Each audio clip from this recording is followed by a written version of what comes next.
नमस्कार दोस्तों, कैसे हो सभी। आज के इस वीडियो में बात करने वाले कि हमें एसिड स्लरी कौन सी यूज़ करनी चाहिए।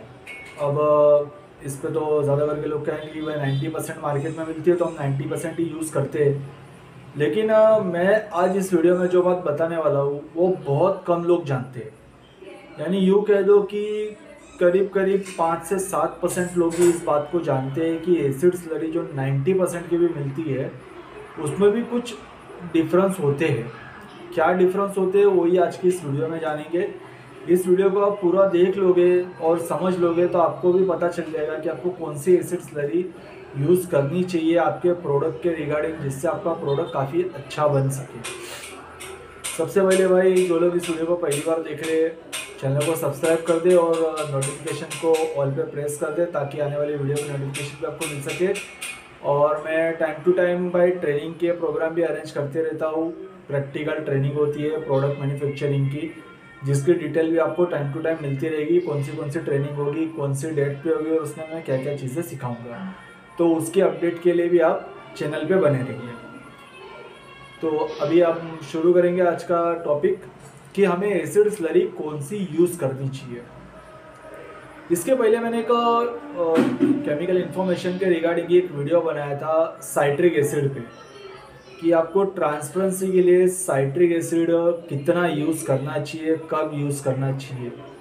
अगर आपने वो वीडियो नहीं देखा है तो आप मेरी वीडियो लिस्ट में जाके उस वीडियो को भी देख सकते हैं, क्योंकि ये बात को मैंने इसके लिए छेड़ रहा हूँ इस वीडियो में क्योंकि हमारा ये टॉपिक है, इसमें साइट्रिक एसिड का भी कहीं ना कहीं हाथ है। कैसे है वही जानेंगे। मैं सबसे पहले आपसे एक सवाल पूछना चाहूँगा, क्या आप ट्रांसपेरेंसी के लिए साइट्रिक एसिड यूज़ करते हैं? अब बहुत सारे लोगों का जवाब रहेगा कि हाँ भाई, हम प्रोडक्ट में ट्रांसपेरेंसी के लिए साइट्रिक एसिड यूज़ करते हैं। कुछ लोग 5 ग्राम यूज़ करते हैं किलो के बैच में, कुछ लोग जैसे ही अपनी इच्छा अनुसार 3 ग्राम 5 ग्राम 3 से 5 ग्राम तक यूज़ करते ही है। तो ये चीज़ क्यों यूज़ करनी पड़ती है, क्या कभी सोचा है? ब्रांडेड चीज़ें हो या कोई भी प्रोडक्ट हो, मैंने आज तक साइट्रिक एसिड ट्रांसपेरेंसी के लिए यूज़ नहीं किया, फिर भी प्रोडक्ट में अच्छी खासी ट्रांसपेरेंसी है। अब बहुत से लोग, इनफैक्ट करीब 1 डेढ़ महीने पहले मेरे सब्सक्राइबर से कॉल पे बात हुई थी और उनका सेम इश्यू था और इसी टॉपिक पे मेरी बात भी हुई थी। लेकिन उस वक्त मैंने इस टॉपिक को इतना ज़्यादा ध्यान नहीं दे पाया था। मैं इस टॉपिक पे, और भी मेरे पास बहुत से काम थे तो मैं इस टॉपिक पे ध्यान नहीं दे पाया था। उसके बाद मुझे बहुत से लोगों ने कांटेक्ट किया हुआ है कि उन्हें साइट्रिक एसिड यूज़ करना पड़ रहा है ट्रांसपेरेंसी के लिए, लेकिन कौन सा साइट्रिक एसिड यूज़ करे, कितना यूज़ करे। अब यहाँ पे पॉइंट है कि भाई साइट्रिक एसिड यूज़ क्यों करना पड़ता है। इसका रीज़न ये है कि जो 90% स्लरी भी मार्केट में मिलती है उसमें भी 2 प्रकार होते हैं। एक होता है वो स्पेशली पाउडर और साबुन के लिए स्लरी होती है, ये बहुत कम लोग जानते हैं। और आप अगर किसी सप्लायर से कांटेक्ट भी करें तो कोई आपको ये चीज़ बताएगा नहीं। रेयरली कोई होगा जो आपको इसके बारे में बताएगा, बाकी कोई इसके बारे में ज़्यादा डिस्कशन करता नहीं है। आप जो भी चीज़ मांगो, हाँ ये वही चीज़ें बता के दे देते हैं। यही चीज़ मैं आज की इस वीडियो में डिक्लेयर करूँगा। भाई शायद हो सकता है ये वीडियो के बाद कई लोगों को दिक्कत भी हो जाए कि भाई मतलब ये तो राज ओपन कर दिया है, लेकिन जो लोग प्रोडक्ट मैन्युफैक्चरिंग कर रहे हैं, मुझे बहुत सारे लोग कांटेक्ट करते हैं, उन्हें दिक्कत हो रही है, इसके लिए मैं ये चीज़ भी बताता हूँ। हालांकि जो लोग कांटेक्ट करते हैं उन्हें मैं ये चीज़ फ़ोन पे बताता भी हूँ, लेकिन कहीं ना कहीं उन्हें ये चीज़ शायद ये कह सकते हैं कि उन्हें इस चीज़ पे भरोसा नहीं हो पाता कि नहीं भाई ऐसा थोड़ी ना हो सकता है। तो भाई बात ये है कि लिक्विड बनाने की स्लरी और साबुन और पाउडर बनाने की स्लरी, ये दोनों अलग अलग होती है। हालांकि इनमें ज़्यादा डिफरेंस नहीं होता है, लेकिन इनका जो फाइनल रिज़ल्ट होता है जब हम प्रोडक्ट मैन्युफैक्चरिंग कर लेते हैं, उसके बाद का जो फाइनल रिज़ल्ट होता है वो अलग ही होता है। कैसे? जैसे कि आप ट्रांसपेरेंसी के लिए साइट्रिक एसिड यूज़ कर रहे हो और वही चीज़ अगर आप लिक्विड बनाने वाली स्लरी से अगर आप प्रोडक्ट बनाते हैं तो यहाँ आपको ट्रांसपेरेंसी के लिए साइट्रिक एसिड की ज़रूरत नहीं पड़ेगी। प्लस उस उसकी बनावट कुछ इस तरीके से है। हालांकि बनाने का तरीका दोनों का सेम ही होता है, लाप्सा बोलो स्लरी बोलो एक ही चीज़ से बनती है, एक ही तरीके से बनती है, लेकिन जो उसका फाइनल रिजल्ट होना चाहिए उसमें कुछ डिफरेंस होते हैं। अब डिफरेंस की बात कर ले तो जो हमारा साबुन हो गया या पाउडर हो गया, इसमें ट्रांसपेरेंसी का कोई लेना देना नहीं होता है। आपने कोई कहीं पे भी कोई ट्रांसपेरेंट साबुन या ट्रांसपेरेंट पाउडर नहीं देखा होगा डिटर्जेंट के रिगार्डिंग या डिश वॉश के रिगार्डिंग। हालांकि मार्केट में बर्तन धोने के साबुन भी मिलते हैं, लेकिन उसमें ट्रांसपेरेंसी का कोई लेना देना नहीं होता। जबकि जो डिश वॉश लिक्विड हो गया और बहुत से विस्तार में डिटर्जेंट लिक्विड भी ट्रांसपेरेंट दिखता है, यहाँ ट्रांसपेरेंसी का लेना देना है, क्योंकि जितना ये प्रोडक्ट लिक्विड प्रोडक्ट में है वो जितना ट्रांसपेरेंट दिखेगा कस्टमर को वो ज़्यादा उतना ही अट्रैक्ट करता है। फिर चाहे उसमें आप कलर ऐड कर लो, लेकिन जब वो ट्रांसपेरेंट होता है तो कस्टमर उसको अट्रैक्ट होता है। ये चीज़ होती है आपकी लिक्विड बनाने वाली स्लरी से। वहाँ आपको साइट्रिक एसिड की ज़रूरत नहीं पड़ती है। हालांकि उसमें पहले से ट्रांसपेरेंसी की मात्रा होती है, आपका प्रोडक्ट अच्छा खासा ट्रांसपेरेंट हो जाता है। उसके बाद भी अगर आप साइट्रिक एसिड को यूज़ करते हैं तो उसमें ट्रांसपेरेंसी और भी ज़्यादा अच्छी आती है। और पाउडर बनाने वाली जो स्लरी होती है उसमें ट्रांसपेरेंसी लिक्विड बनाने वाली स्लरी से कम आती है। कम आती है से ये कह लो थोड़ा धुंधला जैसा प्रोडक्ट दिखेगा, आपको ट्रांसपेरेंसी के लिए साइट्रिक एसिड यूज़ करना ही पड़ेगा। अब साइट्रिक एसिड क्यों यूज़ करना पड़ेगा, इसके लिए मैंने अलग से वीडियो बनाया हुआ ही था।